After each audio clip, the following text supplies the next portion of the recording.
వేములవాడ రాజరాజేశ్వరి స్వామి దేవస్థానంలో నూతనంగా నియమితులైన 21 మంది ఉద్యోగులకు విధి నిర్వహణపై ప్రత్యేక అవగాహన కార్యక్రమం నిర్వహించారు.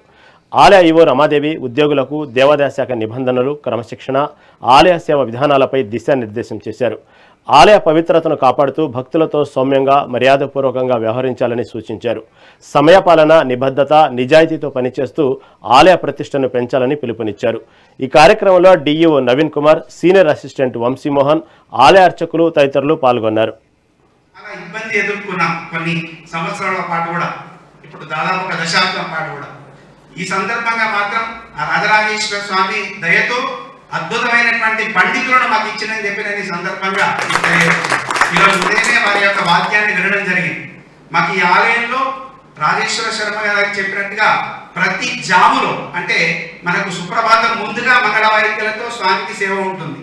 అలాగే ప్రాతకాల పూజ అనంతరం ఉదయంలో 6 గంటల నుంచి 7 గంటల వరకు కూడా మంగళ వాయిద్యాలతో స్వామివారికి 1 గంట పాటు సేవ. అలాగే స్వామివారి మహానివేదన సమయంలో ప్రతినిత్యం కూడా మంగళ వాయిద్యాలతో సేవ. అలాగే ప్రదోషకాలం అత్యంత శ్రేష్టమైనటువంటిది ఈశ్వరునికి. ఆ సమయంలో, ఎందుకంటే ఆ సమయంలో 33 కోట్ల మంది దేవతలు ఈశ్వరుని సేవించడానికి వచ్చి అందులో విష్ణుమూర్తి మృదంగం పట్టుకుంటాడు. అట్లాగే మీ అందరికీ కూడా ఫస్ట్ డిసిప్లిన్ అని చెప్పాను కదా, మీకు ఇక్కడ రాగానే ఫస్ట్ బయోమెట్రిక్ అనేది మనం పెట్టుకున్నాం అందరిలాగే. ఆ బయోమెట్రిక్ లో మీ అందరిని కూడా పెట్టించుకోండి. మన బాను అని ఉంటాడు, మీ పేర్లను రాయించుకోండి. మరి మీరు జాయిన్ అయినప్పటి నుంచి కూడా అటెండెన్స్ మెయింటైన్ చేయాలి. తర్వాత వచ్చే ప్రతి ఒక్కరు కూడా డ్యూటీ మైండెడ్ ఉండి మీ డ్యూటీ చార్ట్ ఏంది అంటే వారు కేటాయిస్తారు. కొత్తగా వచ్చిన వాళ్ళకి అదనంగా డ్యూటీస్ కూడా మేము కూడా కేటాయిస్తాం. అది కూడా చెప్తున్నాను. మీరు కనబడకుండా పోయి బయోమెట్రిక్ వేసేసి పక్కన సిరిసిల్లాకి వెళ్ళో, కరీంనగర్కి వెళ్ళో, హైదరాబాద్కి వెళ్తామంటే ఇప్పటి నుంచి నేర్చుకున్నారంటే మీరు ప్రయోజకులు కాదు ఫ్యూచర్లో. వారి పెద్దలు ఎంత కష్టపడి వాళ్ళు చెప్తున్నారు కదా, ఏ టైం నుంచి ఎప్పుడు దాకా చేస్తున్నారో తెలియదు, ఏ టైం పిలిస్తే ఎవరు వస్తున్నారో తెలియదు. ఇక్కడ విఐపీల తాకిడి కూడా ఉంటుంది. మనకు ఇక్కడ ప్రోటోకాల్ వ్యవస్థ అని ఉంటుంది.